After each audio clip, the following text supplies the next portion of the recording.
Goeiemôre, dit is dan 6 Julie vanmôre 2026, lesing 56 van die Groot Johannes Evangelie boek 4. Die opskrif is die ontstaan van die sonnestelsels, hoofstuk 105.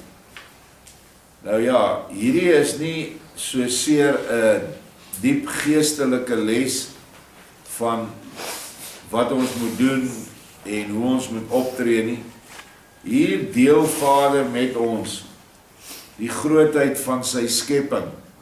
En dit is maar net die aardse skepping met die omgewende ander sterre, sonne, maane, planete ensovoorts. So hierdie is eintlik vanmôre wat ons sou gesê het in my tyd, ek dink is ander vakke, 'n aardrykskundige les. En as jy nie daarvoor lus is nie, dan is jy welkom om die plek te verlaat. Gaan dan maar. As jy nie wil kennis neem van die grootheid van die Skepper wat sê, ek wil in jou hart woon. Maak vir my 'n plek. En as jy gaan kyk hoe groot hy is, hoe groot hierdie skepping van hom is, wat nog nie eers die geestelike skepping is nie, maar net soos ek Sabbat dit in die inleiding gegee het, die gevalle skepping. Alles wat ons kan sien. As jy in die nag sien en is helder en jy sien die melkwegstelsel. Ons is net 'n kolletjie in daai groot melkwegstelsel, ons aarde. Letterlik 'n kolletjie. En ons melkwegstelsel is net 'n kolletjie in een heelal sweer. Nou, ons sal nou lees wat is 'n heelal sweer, maar in kort dink daaraan, dit is 'n bal, 'n groot afgeseelde bal, met binne in een sentrale groot oersom, wat biljoene maal biljoene, of triljoene, ek kan nie meer al die syfers onthou nie, ligjare is, net die senter van hierdie ding. En om hierdie bal wat in die middel is, wat 'n massiewe groot son is, wentel 5 vlakke van sonne met hulle verskillende planete wat elkeen aan een son behoort. En dit is die woorde miljoene, biljoene, triljoene, desiljoene, tel nie eers om alles op te tel wat binne in so 'n molekule is nie. En dit is maar een bal of molekule van 'n oneindige klomp balle en molekules. En al daai goed saam maak die oorspronklike Lucifer uit, wat dood gegaan het, omdat hy die liefde verwerp het, het hy sy lig verloor, en het hy duister geword, en het hy verhard geword. Alles op daardie fantastiese, wonderlike skepping van Lucifer, voor sy val, toe hy nog 'n kind was, het alles verhard tot materie, wat ons nou in leef, en waarin die dood nou ingekom het. Alles wat ons om ons sien, moet eendag doodgaan. Olifante en walvisse leef seker die langste van diere wat op die aarde is, en daar is ander diere wat mikroorganismes wat letterlik sekondes lank bestaan, maar alles moet sterf. En dit is die proses wat Vader toegelaat het. Dit is sy rigsteenplan, sy backup plan, om weer hierdie gevalleryk terug te trek na die Vaderhuis. En dit is hoekom hy jou en my 'n lewe gegee het, en dit is hoekom hy nou ook hierdie dinge met ons deel, sodat ons kan besef, waarmee is ons besig, met wie is ons besig, wanneer ons sê, ek het Yeshua of Jesus lief. Nie een van die afgode wat aanbid word op hierdie aarde, kan naaste by, enigsins een van hierdie eienskappe vir hom toe eie nie. Inteendeel, alle gode wat aanbid word, kom juis voort uit die gevallenis wat saam met Lucifer gerebelleer het, en wat hulle valslik voorgedoen het, in die verlede as gode, en selfs vandag is hulle nog besig daarmee. En hulle is ook almal onderworpe aan dood. Joshua is die enigste een wat die dood oorwin het. Dit is die verskil. So kom ons lees van sy grootheid, sodat ons klein kan word in dankbaarheid. Joshua praat, kyk, soos wat die mense nou deur eie liefde, selfsug, hoogmoed en die daaruit voortvloeiende heersig, dermate materialisties word, dat hulle self nie gedurende talle duisende jare volledig daarvan sal kan bevry nie. Net so was daar eens oorspronklik geskape geeste, wat ook deur die bekoorlikheid wat aan hulle gegee is, te egoïsties, selfsugtig, hoogmoedig en uiteindelik heersugtig geword het. En die gevolg daarvan was, dat hulle in pure materie verander het. Basies wat ons nou net gesê het. Hulle het hulle in groot gemeenskappe so ver van mekaar gevestig, dat die afstande vir julle onvoorstelbaar groot is. Elke gemeenskap wou niks meer van enige ander hoor, sien en gewaar word nie, om hulle tog maar algeheel te kon oorgee aan die eie liefde.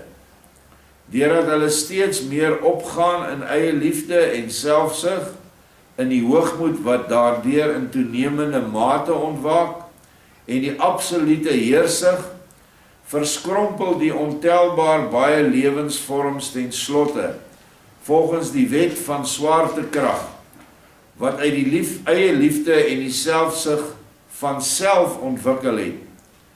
Skrompel hulle dan in een tot 'n enorme groot klomp. Die woord naaste vir klomp wat die Hollanders gebruik is 'n klomp. En so ontstaan die stoffelike sentrale oerson van 'n heelal sweer. Nou 'n heelal sweer in hakkies of 'n hulsglobe in Duits is die versameling van 'n menigte sonnestelsels wat soos enkele planete om hulle son, hulle in onmeetlike uitgestrekte bane rondom die sentrale oerson wentel. Dit is 'n beskrywing wat Jacob Lorber gegee het. Net soos wat ek vanoggend gesê, die ding is in die middel en al hierdie verskillende sonne wentel nou om hierdie sentrale heelal son in verskillende vlakke. 1, 2, 3, 4, 5 vlakke. Die sentrale ene is die eerste vlak son.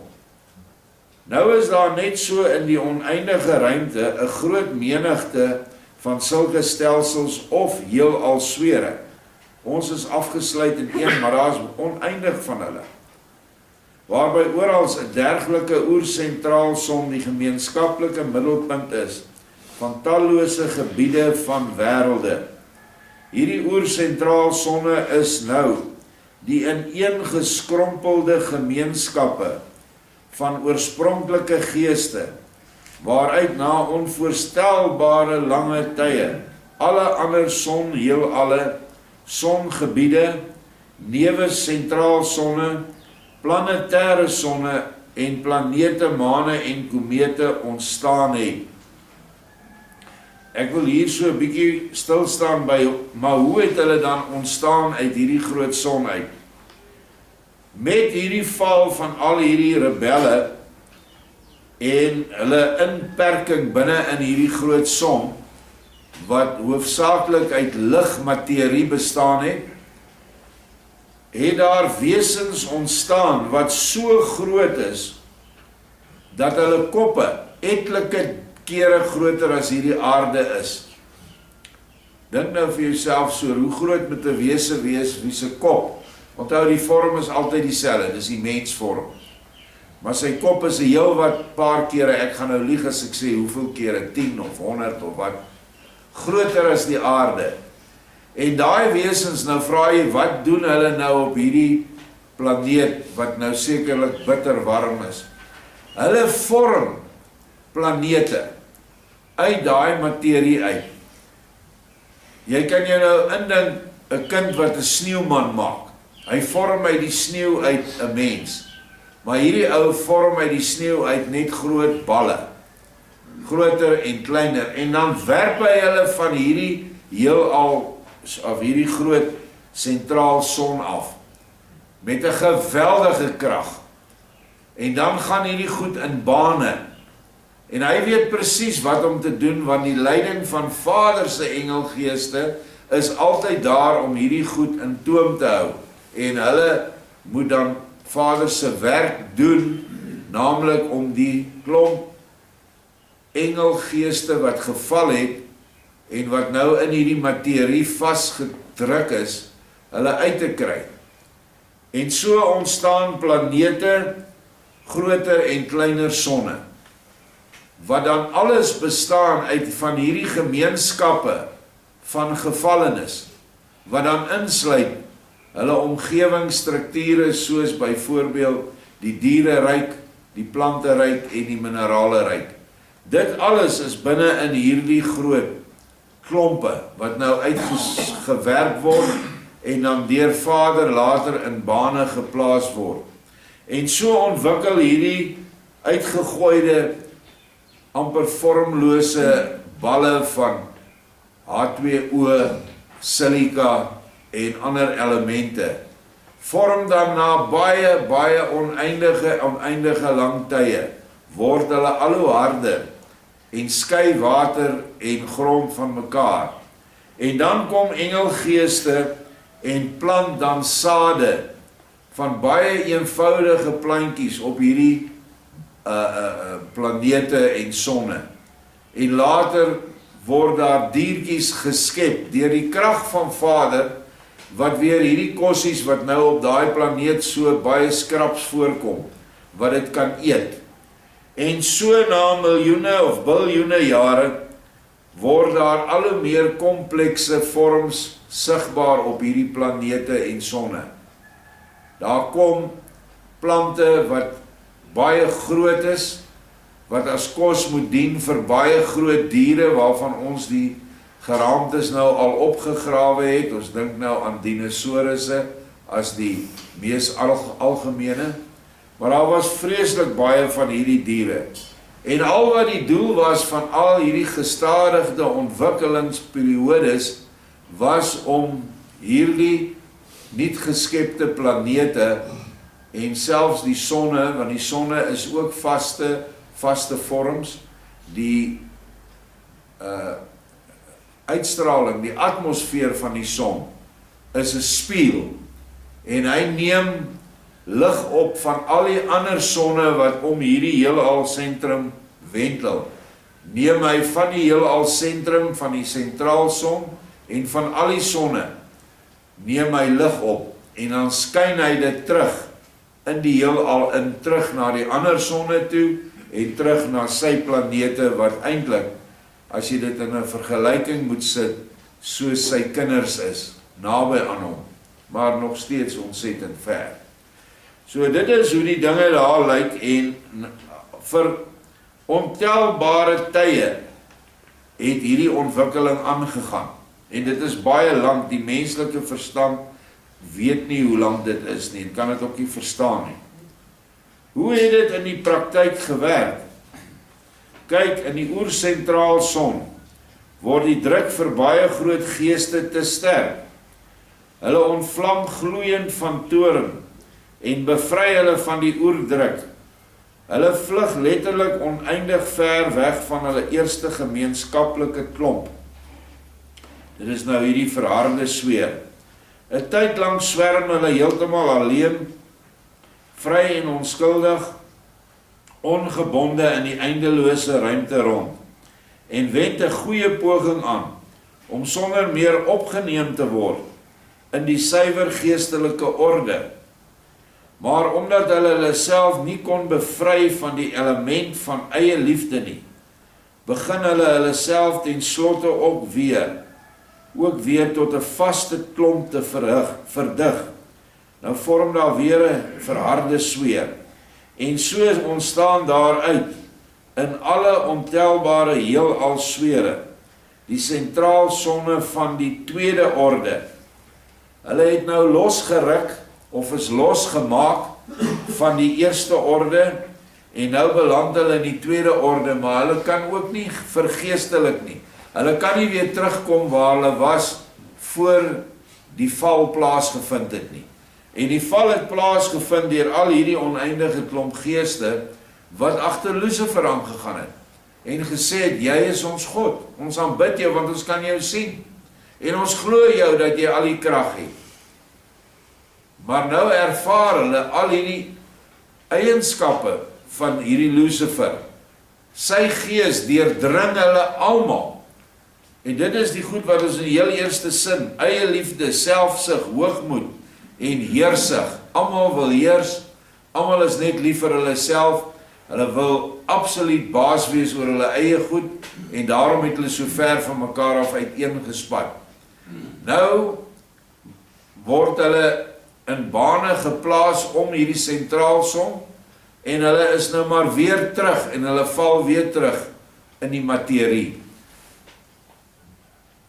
In hierdie sentraalsonne van die tweede orde ontsteek die vernaamste geeste na verloop van tyd in toorn, in woede, oor die steeds toenemende druk, want hulle is nou vasgedruk as planete, of as sonne. Hulle ontvlam en maak hulle in ontelbare menigtes los van die gemeenskaplike klompe, wat in hakies verharde swere is, klonte, van die tweede orde. Weereens lyk dit asof hulle nou 'n poging aanwend, om in 'n suiwer geestelike bestaan oor te gaan. Maar, omdat hulle na rukkie tog weer baie selfgenoegsaam word, dit beteken weer eie liefde, hoogmoed en selfsug, en hulle nie volkome vry wil maak van die eie liefde nie, word hulle stoffelike gewig weer groter, en hulle verskrompel eweens weer tot groot klompe of klonte ineen, en daaruit ontstaan sentraalsonne van die derde klas. Maar weldra doen dieselfde beswaar om voor as by die voorafgaande sentraalsonne. Die hoër geeste wat in die minderheid is, word op die duur deur die laer geeste, wat nog steeds ontelbaar in aantal is, te sterk onder druk geplaas. Gou ontvlam hulle weer in toorn, en as talle duisendmaal duisende, nou talle miljoene, skeer hulle self met groot krag van die gemeenskaplike klomp of klont los, met die voorneme om nou eintlik in die suiwer geestelike oor te gaan. Onvoorstelbaar lang tye sweef hulle ver van mekaar verwyder, as eteriese nevelmassas in die groot skepingsruimtes. Ek dink die ander woord vir hierdie nevelmassas is novas, wat jy lees, dit is net so 'n nevel. Hulle vryheid geval hulle as hulle terugdink aan die enorme druk wat hulle verduur het. Maar tydens hierdie werklose vryheid word hulle na verloop van tyd hongerig, en hulle begin in die ruimte voedsel soek. 'n Versadiging van iewers van buite af dus. Dit vind hulle en moet hulle vind, want die begeerte is soos die noordelike magneetrots, wat al die yster, as ook alle ysterhoudende minerale, met onweerstaanbare krag na hom toe aantrek. So dit werk soos 'n magneet. Maar wat was die onvermydelike gevolg daarvan? Hulle wese begin homself daardeur meer en meer te verdig. Daarmee ontwaak al gou weer die eie liefde met sy nasleep. En die ononkombare resultaat is weer die ineenskrompeling tot 'n gemeenskaplike klont of 'n klomp, waarvoor natuurlik wel altyd 'n enorme groot aantal aardjare nodig is. Nou, iets wat ons hieruit kan aflei is, hoe lank die goeie geeste van Vader, byvoorbeeld daardie geestesryke wat ons in die Sabbatdag gelees het, wat nie geval het nie, hoe hulle almal betrokke was binne in hierdie gevalle ryk, en hierdie hele lot wat geval het, probeer lei het na die geestelike vryheid toe. Maar elke keer net sodra hulle bietjie vryer word, raak hulle weer almal hoogmoedig, raak hulle weer almal heersigtig en selfsugtig, en dan val hulle weer in mekaar, en verhard hulle weer, en vorm hulle nou nog meer sonne en planete, wat dan om die derde en die vierde son wendel. So dis 'n aanhoudende, ons wil uitkom, ons val weer terug, want ons liefde is weg. Die selfsugtige, dienende liefde, waarvan ons nou baie lesings gelede gepraat het, bestaan nie by hierdie geeste nie. Hulle is heeltemal opgeneem in Lucifer se persoonlikheid en se persona. Hulle is almal soos hy. En nou, al wat Vader kan doen, kom op, maak jou hart. Jy vorm nou 'n planeet, jy draai om jou eie as, hy vorm die inrigting van die planete en die sonne. En die sonne en planete is werklik baie ingewikkeld gevorm. Moenie dink dis net 'n ronde bal wat brand binne-in nie. Die son byvoorbeeld, ons son wat ons elke dag sien, het 7 verskillende balle sonne binne-in hom. Amper soos, as julle al gesien het hoe werk hierdie Russiese poppies. Een groter, dan maak jy hom oop, dan is daar een kleiner, maak jy hom oop, is daar weer een. Tot by die heel kleinste. Dit is hoe ons son lyk. En al daai oppervlaktes is geleentheid vir engelgeeste wat geval het, om weer te kan leef, en weer eens uiteindelik, as hulle die pad geloop het deur hierdie aarde van ons, weer eens in die Vaderhuis te kom. So dis 'n groot ingewikkelde plan wat Vader bewerk het. Toe Lucifer dink hy gaan almal nou saam met hom vat en hulle gaan nie weer kan terugkom nie, het Vader gesê, nee boetie, jy weet nie wat my planne is nie. Maar waar is ons nou, vers 8 of 9? 9. Maar wat is self so 'n lang tydperk vir die ewige Elohim? 'n siener uit die voortyd het gesê, 1000 jaar is by Elohim soos een dag. Ek sê vir julle, 1000 maal 1000, miljoen jaar, is vir Elohim in alle erns nauweliks 'n oomblik.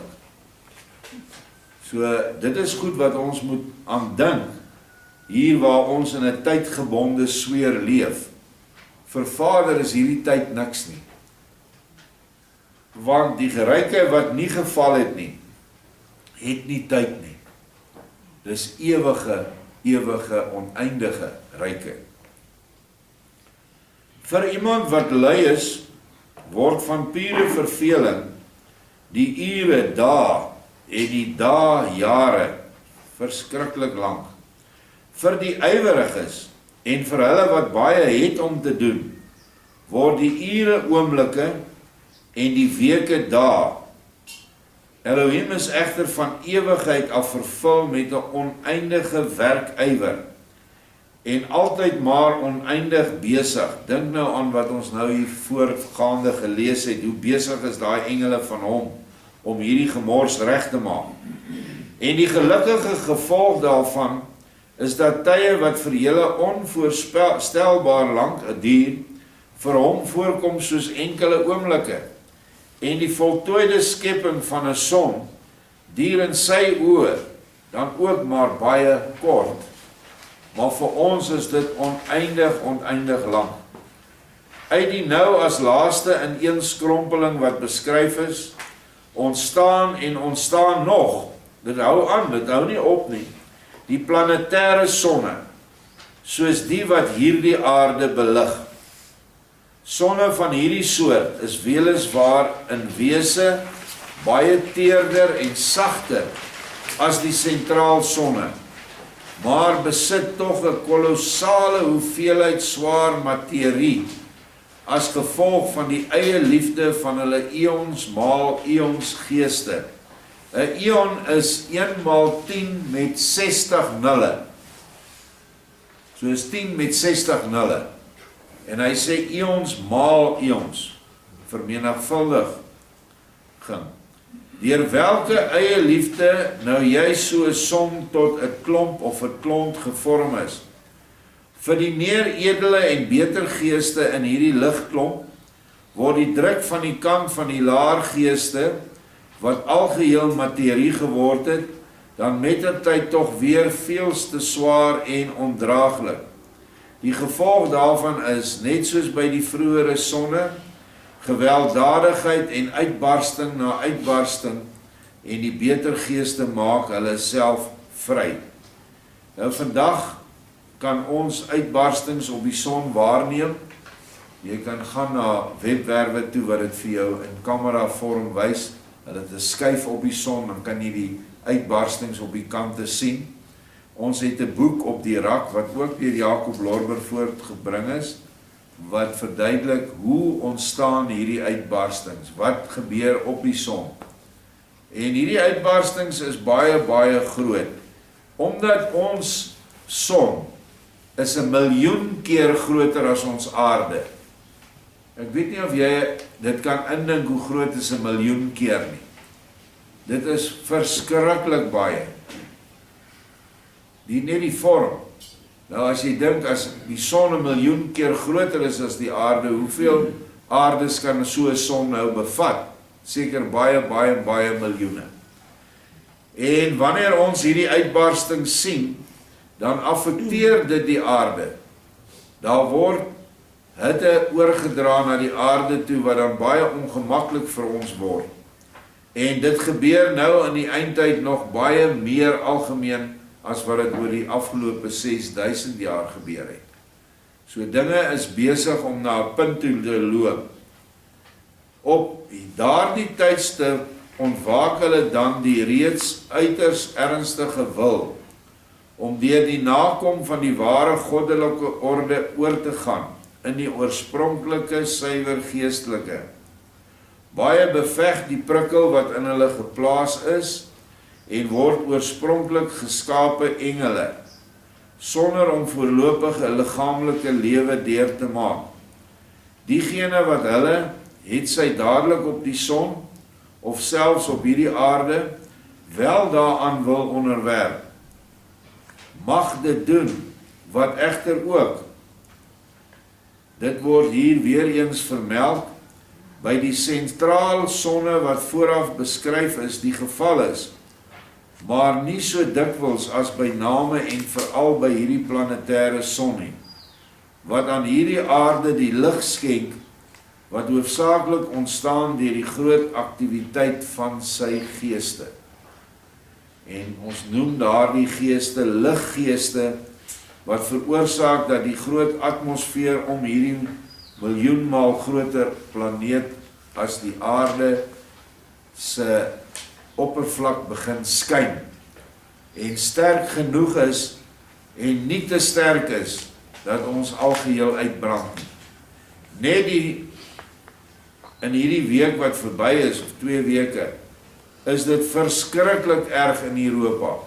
Daai mense ervaar 'n sonhitte, wat iets ongekends is in die hele geskiedenis van die mensdom.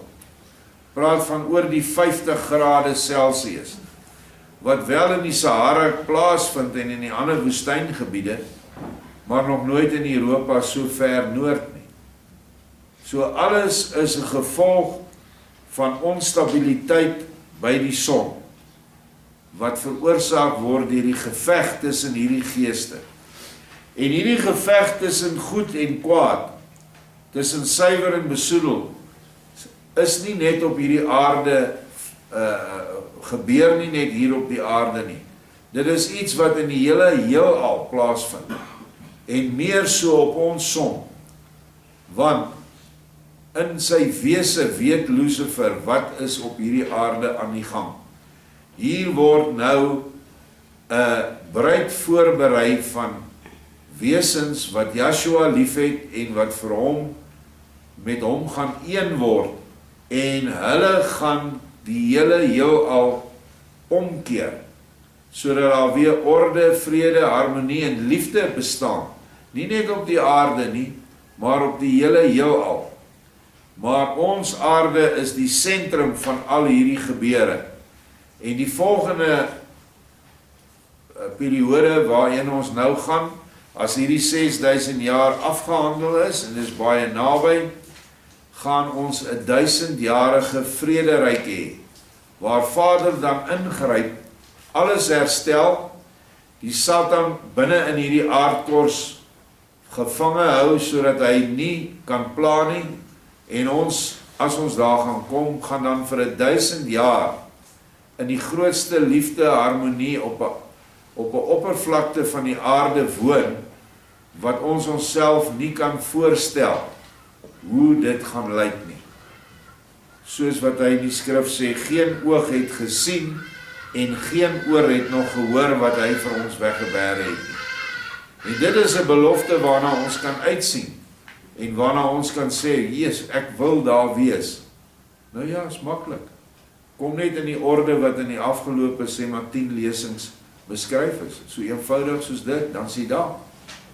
Want jy is geroep, jy is in hierdie volk, om van die eerstelinge te wees. Die ander volkere kry ook 'n beurt, of ook 'n kans om in te kom, in die nuwe Jerusalem, maar ons is geroep as eerstelinge van sy weg. Vers 12, is dit daar nie? Ja. Maar enkele versamelings van geeste, wat hulle ook met die beste voornemens uit die sonneklomp losgemaak het, kon tog nie weer algeheel vrykom van die eie liefde nie, en begin hulle opnuut stadig, maar seker aan die oerprikkel wat in hulle geplaas is, oor te gee. Een ding lei gou tot 'n ander, en so gaan dit ongemerk steeds voort. En dit is die stryd van die geeste, die oorlog in die hemele. Nie lang daarna nie, word hulle as nevelagtige komete met 'n lang ster reeds stoffelik sigbaar. Wat beteken die ster? Dit is 'n teken van die honger van die reeds stoffelik wordende geeste en die groot begeerte na stoffelike versadiging. Hierdie verlange onttrek uit die eter die materie wat na haar genooi is. En so 'n komeet dwaal as 'n samevatting van geeste wat reeds baie stoffelik geword het, dan nog talle duisende jare in die groot eterruimte rond en soek soos 'n verskeurende wolf na voedsel. Nou ja, hierdie ding het 'n aantrekkingskrag, en soos hierdie komeet nou eintlik amper doelloos deur die heelal trek hy allerhande stoffelike materiaal nader. En dit is wat hierdie geeste wat nou basies hierdie komeet vorm, dis voedsel vir hulle. En so 'n komeet sal baie lank 'n komeet bly voordat hy 'n planeet word. Ek het iewers het ons gelees dat ook hierdie aarde van ons was aanvanklik 'n komeetagtige vorm, totdat daar rustigheid gekom het en hy geword het wat hy vandag is. Maar in my leeftyd het ek al 'n paar komete gesien, maar ek dink hierdie van ons jong mense wat hier is, sou seker nog nooit 'n komeet gesien het nie. Maar ons was almal op skool en die tekeningkies is vir jou gegee, so jy weet hoe lyk hy. Ek onthou nog Halley se komeet, kan julle dit nog onthou? OK. Deur hierdie voortdurende proses van opsuig en verslind, word hulle ook altyd digter en digter, en swaarder. Mettertyd word hulle deur die son waaruit hulle ontsnap het, weer sodanig aangetrek, dat hulle volgens orde daarom moet begin wentel. As hulle eenmaal so in orde moet laat welgeval, word hulle dan net soos 'n planeet soos hierdie aarde, die môre en aandster, of Mars, Jupiter en Saturnus, en enkele van die planete wat aan julle onbekend is. Nou 2000 jaar gelede was daar vele planete in hierdie stelsel wat onbekend was, maar met groter teleskope het ons nou tot by Pluto. Ek dink hulle het nou een planeet verder ook gekry, het hulle? Ja. Maar vir ons algemeen is Pluto die verste planeet. Nou het daar dus 'n planeet ontstaan, en dit het nog steeds 'n verskriklike honger, en omdat dit nouer bande met die son het as van tevore as 'n komeet, word nou sterker aangetrek, kry dit van hom ook voldoende voedsel, wat tegelijkertyd 'n lokmiddel is, om die een wat wil ontsnap, altyd en nader en nader na hom aan te trek, en na lang tye weer algeheel op hom op te neem. 'n prysenswaardige begeerte van die oorspronklik geskape geeste in die son, wat egter betreffende die heel groot planete, waartoe hierdie aarde ook gereken kan word, sekerlik nooit op die wyse in vervulling sal gaan nie. Want ofskoon die geeste wat in die planete vasgevang is, nog in 'n groot mate stoffelik is, ken hulle die sonmaterie en het hulle geen spesiale behoefte en is glad nie lus om hulle ooit weer algeheel met die son te verenig nie. Hulle neem die geeste en geesies wat uit die son na hulle toe kom, dit is natuurgeesies, baie graag as goeie versterking en voeding op, maar van 'n algehele vereniging met die son wil hulle niks weet nie. Nou hierdie geesies begin baie klein, dit is mikroskopies klein, daar is seker vandag mikroskope wat dit kan waarneem, maar die hele eter tussen die aarde en die son is nie leeg nie. Want as hy leeg was, dan kon sonlig nie oorgedra word nie. Dan kon warmte nie oorgedra word nie. Hulle is soos 'n klomp, oneindige klomp vissies, wat in die heelal swem, wat jy en ek nie met die oog kan sien nie.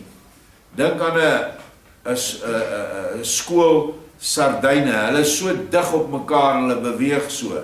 En so lyk die hele eter tot by die son. En dit is hoe lig en warmte na ons oorgedra word. En wanneer goed vorm op die aarde, dan word hierdie goed verenig hulle en dan maak hulle wat ook al nodig is. Baie van ons plante groei en ons diere ryk se skepping kom juis vanuit hierdie eter geesies af. Hulle kompakteer saam, vorm saam iets en dan is die ding daar. Dit is hoe Yeshua ook brood vir 5000 mense kon skep en vissies vir 5000 mense. Hy het net hierdie geesies beveel, word 'n gaar brood.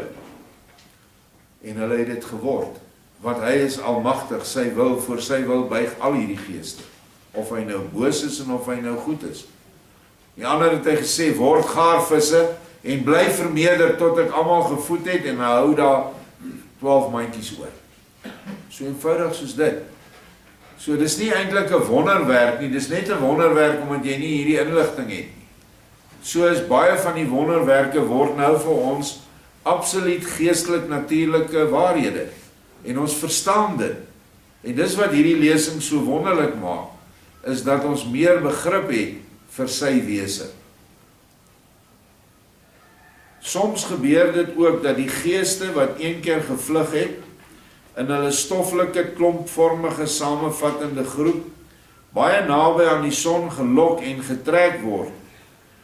Maar die ontsaglike werkywer van die vryer geeste, wat die harde sonklomp omgewe, en waaraan die liguitstraling van die buitenste sonoppervlak hoofsaaklik te danke is, dis die goeie geeste wat baie ywerig werk, maak dat alle geeste wat in die starre klomp of klont saamgedronge is, bykans oombliklik gesamentlik oorgaan tot die grootst moontlike aktiwiteit, uit mekaar stuif en elkeen vir homself dan, soos wat 'n mens gewoonlik sê, die hasepad kies.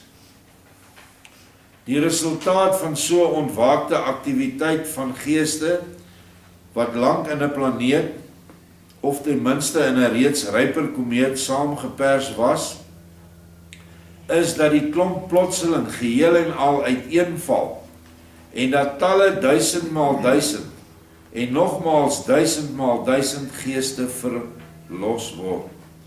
Die meeste van hulle wat deur so 'n les wys en verstandig geword het, is dadelik in die regte lewensorde en word oorspronklik geskape engelgeeste en nuttige beskermers, sowel vir hulle minder vrye lewensgeselle, as ook vir hulle wat in harde klompe versmag, en hulle dra baie by tot hulle vinniger verlossing. So hier het ons nou 'n lesing wat nie net materie betref nie, maar wat die werkende gees in die materie aanraak en vir ons verduidelik.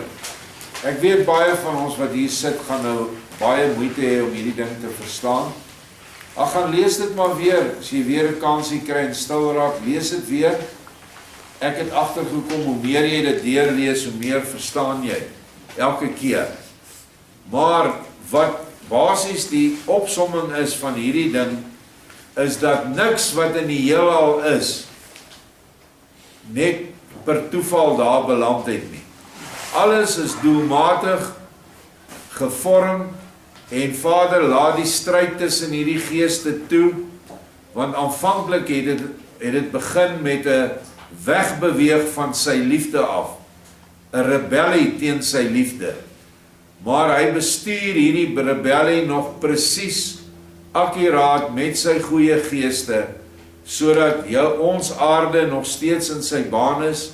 Hy mis nie sekondes nie, hy is nog steeds dieselfde afstand van die son af, en alles gebeur deur die goeie geeste, wat ons ook engele noem, wat baie, baie hard werk, om hierdie dinge in hulle bane te hou, om te sorg dat hierdie son nie skielik ontplof met lig en warmte, wat ons dan nou gaan verskriklik benadeel nie. Die feit dat dit nou so erg gaan, soos wat ons nou gepraat het in Europa, is deel van die geboortepyne wat op hierdie aarde nou begin plaasvind, waar daar 'n nuwe orde van Yeshua tot stand gaan kom. 'n Orde wat die regering gaan oorvat van hierdie planeet, en daarmee saam die regering van hierdie hele groot heelal, nie net een heelal sweer nie, maar al die heelal swere. Dit is sy bruid wat nou gevorm word in hierdie verskriklike druktoestand. En ons het 'n kans om deel van daai bruid te word. En dit is 'n baie ongelooflike groot voorreg om te kan deel word van die bruid. En dit is vir my so hartseer as ek na die mense hier buite kyk, wat nooit hier binnekant wil kom nie, en wat nie hierdie inligting wil hê nie, wat vir my sê, ag, ek lees my Bybel in die Wendy. Nee, dit is goed dat jy jou Bybel lees. Maar hier is Yeshua besig, nie ek nie, hy, met die grootste, wonderbaarlike geheime van die skepping. Openbaar hy nou vir ons. En hy's net so 'n klein groepie vanmôre hier. Maar dank Vader, ons het daarom klomp mense wat luister na die goed. Ek skat dit is duisende wat daarom na die bandjies luister, wat ons nou voorlees vanuit Lorde. Baie, baie dankie. Mooi dag vir julle.